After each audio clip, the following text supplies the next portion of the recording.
사실은 제가 이제 노숙인만 대상으로 강의를 했던 게 아니라 독거 어르신들, 힘겹게 사는 어르신들, 그리고 탈학교 청소년들, 그다음 미혼모들, 그다음에 교도소에 있는 교도소 재소자들 이렇게 등등 우리 사회에서 이제 통칭하기를 좋아하잖아요. 합쳐서 뭉뚱그리기 좋아하잖아요. 표현하는 거. 뭐 보통 소외계층이라고 표현을 많이 하더라고요. 근데 저는 소외계층이라는 표현은 별로 안 좋아해요. 누가 누구를 소외시키는 건지 모르겠어요. 소외의 주체가 누구고 객체가 누군지 모르겠고. 소외라는 말 자체가 갖는 부정적인 이미지를 생각했을 때 그들을 뭉뚱그려서 소외계층이라고 하는 것은 저는 온당치 않다고 생각해요. 단지 이제 굳이 표현하자면 힘겹게 사는 분들, 이런저런 이유로 삶이 힘들어진 분들을 대상으로 하는 강의를 20년 동안 지금까지 줄기차게 해오고 있고요. 앞으로도 계속 해나갈 생각입니다. 예. 또 탈학교 청소년들도 얘기하고 싶습니다. 사실은 제가 요즘 깜짝 놀라는 게요. 대전이나 서울이나 이런 데 노숙인 시설에 가서 인문학 강의를 하다 보면 정말 깜짝 놀랄 만한 일이고 너무 안타까운 게 뭐냐면 청년 노숙인이 굉장히 양산되고 있습니다. 청년 노숙인. 우리가 그러죠. 노숙인 하면 뭔가 실패했던 사람들이라고 단정하잖아요. 일을 하다 실패했거나 뭐 무슨 사업하다 실패했거나 뭔가 실패를 했기 때문에 노숙인이 전락했다 이렇게 생각하잖아요. 근데 저는 20대 청년 노숙인들을 제 나름대로 이렇게 정의합니다. 뭐냐. 실패할 기회조차 갖지 못한 사람. 아니 20대인데 뭔 큰 어마어마한 실패를 했다고 세상에 거리에 살면 살겠어요. 그가 무슨 뭐 커다란 사업을 해서 빚을 뭐 몇십억 몇백억을 졌을 리가 없잖아요. 뭐 무슨 뭐 커다란 누구 뭐 범죄를 저질러서 뭐 그런 것도 아닐 거잖아요. 물론 그런 사람들은 교도소 들어가거나 그랬을 테니까요. 그분들이 그 젊은 노숙인들이 주는 답이 있습니다. 우리나라가 OECD 회원국 중에서 이혼율이 가장 높은 나라잖아요. 또 하나 통계가 있죠. 가장 높은 게 자살률. 지금 통계로는 10명 중 10부부 중에서 한 3.5명 정도가 이혼을 한다 그래요.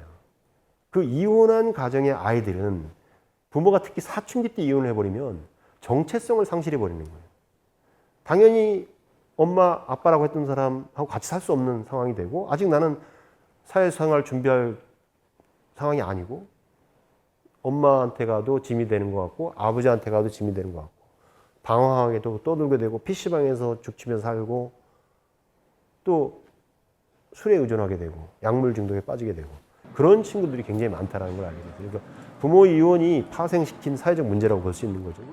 두 번째는 우리 사회가 이제 능력주의가 활개를 치는 세상이 되다 보니까 스스로가 이제 내가 뭔가에 떨어졌다, 어디 도태됐다, 또는 탈락했다 이런 심리를 가진 젊은이들이 굉장히 많은 거예요. 뭐 소위 말해서 뭐 대학을 뭐 서울대학교를 가지 못했다거나 또는 뭐 의대를 가지 못했다거나 또는 뭐 대기업에 취직하지 못했다거나 그런 친구들이 열패감에 빠져서 나는 패배자, 루저라는 생각을 가지고 더 이상 사회생활을 하고 싶은 의지도 안 생기고 또 친구들 만날 생각도 안 하고 그냥 혼자 그 넷망 속에 들어가서 핸드폰 하나만 가지고 사는 친구들도 굉장히 많고 그렇게 스스로를 고립시키고 운동생활 하다가 결국은 어쩌다 밖에 나와서 그동안 억눌려왔던 욕망을 해소하려고 하다 보니까 범죄자가 되기도 하고 또는 어떤 약물이나 어떤 것에 취하는 사람이 되기도 하고 탈학교 아이들 있지 않습니까? 옛날에는 학교를 다니다가 문제를 일으키면 제적시켰죠.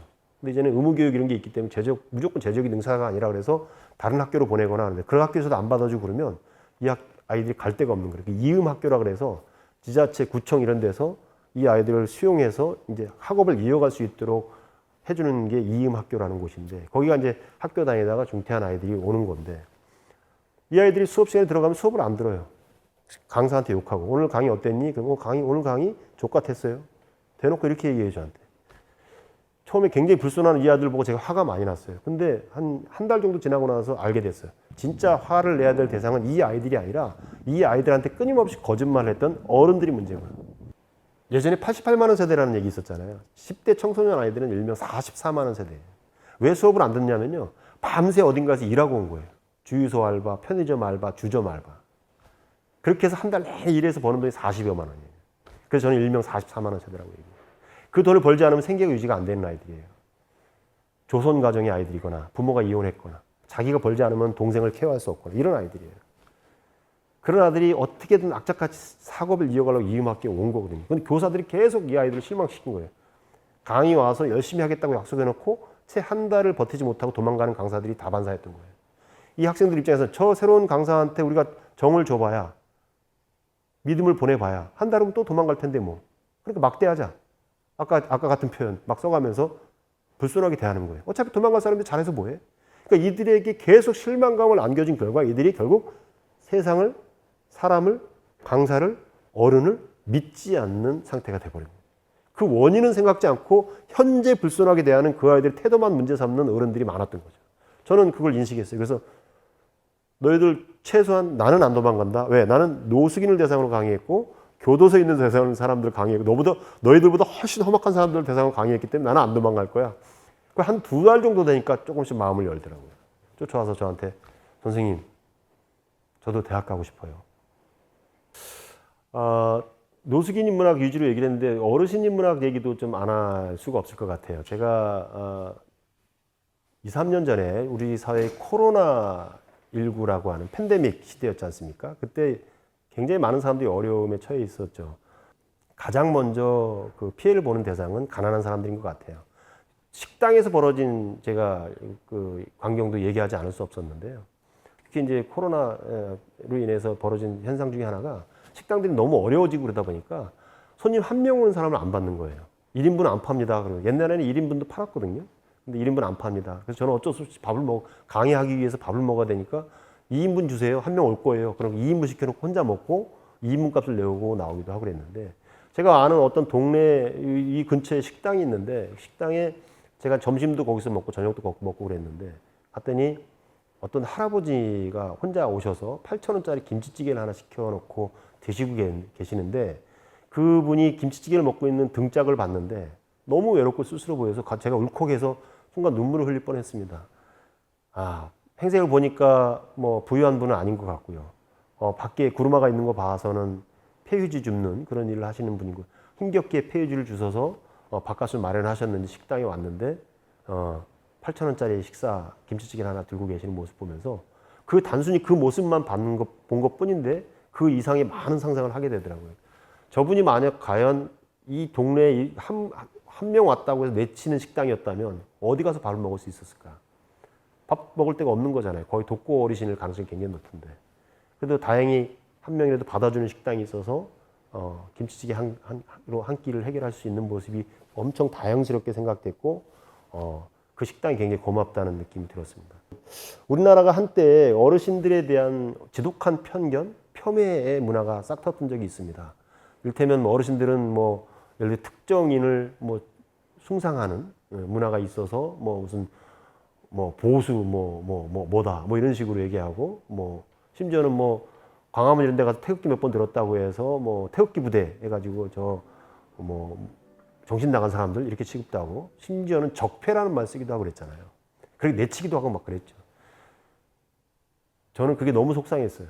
그 어르신들이 있었기 때문에 우리가 이만큼 살게 된 거고 그들이 앞만 보고 내달리고 공부할 겨를도 없이 민주주의가 뭔지 인문학이 뭔지 공부할 겨를도 없이 오로지 앞만 보고 달리면서 자식 교육시키겠다, 자식 키운다는 일념으로 살아오신 결과 우리가 지금 이렇게 편리해진 생활, 편의적인 삶을 살 수 있는 건데 그분들을 적폐니 무슨 보수니 뭐니 하고 내치는 이런 너무 쉽게 내치는 문화를 보고 너무 안 되겠다 싶어서 그분들을 위한 진짜 그 어르신들을 위한 인문학 강좌를 내가 기획해서 만들어야 되겠다라고 생각을 해서 칼럼을 썼습니다. 그래서 제가 하는 어르신 인문학은 그분들한테 무슨 대단한 어떤 지식을 가르치거나 이런 것이 아니라 어머니 신호등 지키는 거 그게 민주주의예요. 약속이에요. 신호등 지키셔야 돼요. 그래야 건강하실 수 있어요. 이런 거 한마디 가르쳐 드리는 인문학.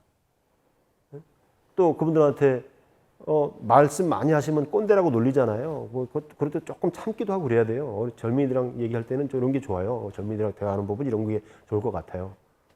이런 게 필요해요. 라고 알려드리는 거예요. 3-4개 정도의 복지관에 있는 또 영구 임대 아파트라고 해서 가난한 저소득층들이 모여 사는 그 아파트 단지, 임대 아파트 단지에 가서 어르신들 20-30명 모아놓고 인문학 강의를 했습니다. 인문학 강의 그러니까 굉장히 철학 강의하고 역사 강의하고 문학 강의하고 그러니까 어려운 것만 할 것 같아요. 저는 사는 얘기, 그분들이 살았던 얘기, 옛날에 월남전 갔다 온 얘기도 하고 중동 모래바람 받으면서 달러 벌어왔던 얘기도 하고 저희 어머니 가난하게 사셨던 어머니 얘기도 하고 그러면서 같이 울고 웃고 그러면서 충분히 본인이 존중받고 있다는 느낌을 주기 위한 강의 이렇게 했고요. 강사도 엄선해서 이런 취지에 공감하는 강사들을 모아서 강의를 지속했고요. 그래서 우리 사회에 뭐 큰 반향을 일으키지 못했습니다만은 우리가 한 시대를 같이 사는 공동체 일원으로서 나이가 많다는 이유로 뭐 소득이 적다는 이유로 가족이 해체됐다는 이유로 그들을 내치고 외면하는 것이 아니라 그분들이 과거에 노력했던 것에 대한 우리가 보상을 못 해줄 망정 최소한 존중을 해주자 이런 의미에서 이제 노숙인뿐만 아니라 제가 어르신들 대상으로 인문학 강의를 했었습니다. 폐유지를 줍는 할머니들 만나서 그분들과 같이 기억을 같이 미뤄주고 같이 대화를 나누는 것. 그분들한테 왕창 돈을 주고 오는 게 자선이 아니라 그분들의 얘기를 들어주는 것, 그게 저는 삶의 인문학이라고 생각합니다. 그래서 그분들을 모아놓고 인문학 강의를 하겠다는 꿈을 제가 표현하기도 했고요. 한 번은 제가 정말 길거리에서 가슴 뭉클한 적이 있었어요.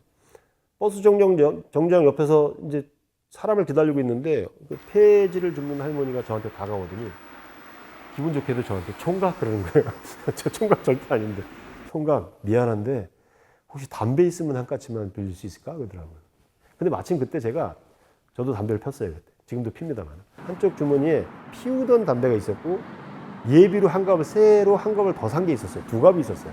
그래서 한 까치를 꺼내서 할머니한테 드리려다가 에이 그냥 뭐 드리는 김에 새로 산 거 있잖아요. 20개비가 들어있는 새로 산 거를 이렇게 드렸어요. 그랬더니 할머니가 그걸 딱 봤더니 아 괜찮다고 나 한 개비만 주면 된다고 그래서 아니라고 나 여유 있으니까 이미 미리 사둔 거니까 태우세요. 내가 그랬더니 그 할머니가 봤더니 훌쩍훌쩍 하시더니 하는 얘기가 그 얘기 잊을 수가 없지. 그때 당시 담배 한 갑에 2,500원이었을 때거든요. 10여 년 전인데 그 한 갑을 받고 길을 떠나질 못하는 거예요. 왜 그러시냐 그랬더니 이 할머니가 하신 말씀이 내가 하루 종일 폐지를 주워서 버는 돈이 이 돈이랍니다. 담배 한 갑. 3,000원. 많이 벌면 5,000원. 저는 그때까지도 몰랐어요. 이분들이 막 그 3,000원 그 폐지를 부르마에 끌고 미역국 끌고 가면 그래도 10,000원, 20,000원 정도는 벌지 않을까 싶었어요. 이 3,000원, 5,000원을 벌기 위해서 하루 종일 골목골목으로 돌아다니면서 그 폐지를 종이 박스를 줍고 다니셨던 거죠. 근데 제가 담배 한 갑, 무려 2,500원이나 하는 담배 한 갑을 줬으니 이 할머니가 너무 고마워서 어쩔 줄을 몰라 하는 거죠. 저는 그 분들을 단순히 가난한 사람이라고 생각하지 않습니다. 폐지를 주는 어르신들을 보고 가난해서 돈이 없어서 그런다고 생각하지 않습니다.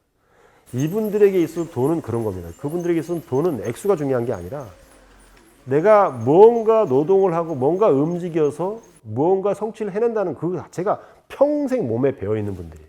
평생을. 젊었을 때 나름대로. 또 나이 들어서 결혼했을 때는 자식들을 위해서. 더 나이가 들어서는 자식들한테 패기치지 않으려고. 자기 존재 이유, 존재를 증명하는 방식 중에 하나로 저는 봐요. 당당하게 버는 거죠.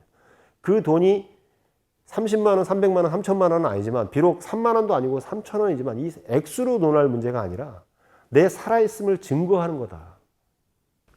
인정해 줘야 돼요. 그분이 뭐 몇 푼 안 되는 거 보니까 하잘 것 없는 분, 가난한 분, 불쌍한 분 이런 시각도 존재 필요해요. 그거라도 해야 어찌됐건 삶을 영위하는 분도 많이 있으니까. 저는 또 다른 시각에서 그럼 그 할머니를 만나고 나서 굉장히 쑥스러워하고 고마워하고 미안해하고 어쩔 줄을 몰라 하는 모습을 보면서 이 할머니의 삶이 보이더라고요. 그래서 제가 하는 이 강의라면 강의고 제가 뭐 잔소리라면 잔소리, 뭐 어떤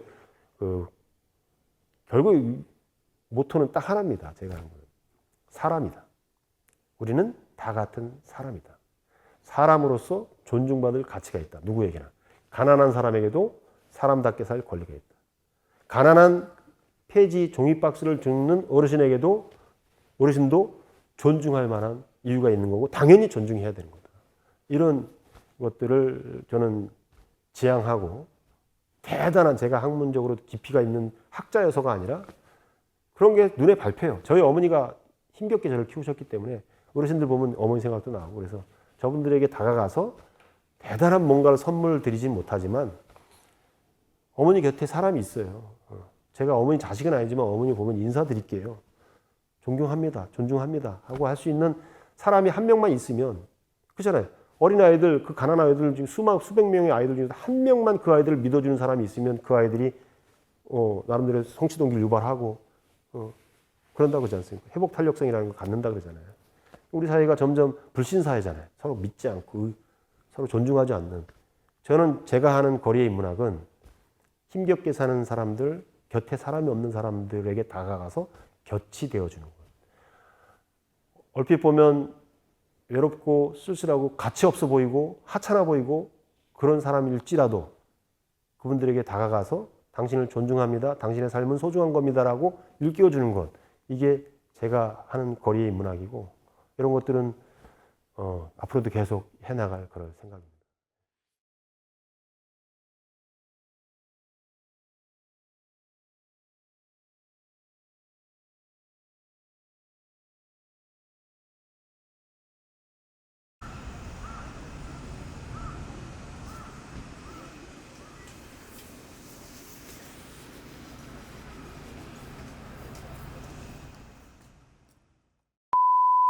네, 저는 지금 대학생 인턴을 하고 있는 만 22세 도영서라고 합니다. 저는 예전부터 좀 여유로운 노후 생활을 하고 싶다라고 많이 생각을 해왔고, 그래서 제가 이제 회사 생활을 하면서 모은 적금이나 퇴직금으로 좀 여행도 다니고 그런 건강한 노후 생활을 하고 싶다라고 많이 생각을 해왔습니다. 일단 국민연금을 받는다는 보장하에 제가 모은 돈이 좀 있다면 그래도 국내 여행도 다니고 가끔은 해외 여행도 다니는 그런 여유로운 노후 생활을 보낼 것 같고, 근데 국민연금이 잘 보장되어 있지 않고 제가 노후 준비를 잘 해놓지 않았더라면 좀 착잡하고 미래가 좀 보이지 않는 그런 노후를 보내고 있을 것 같습니다.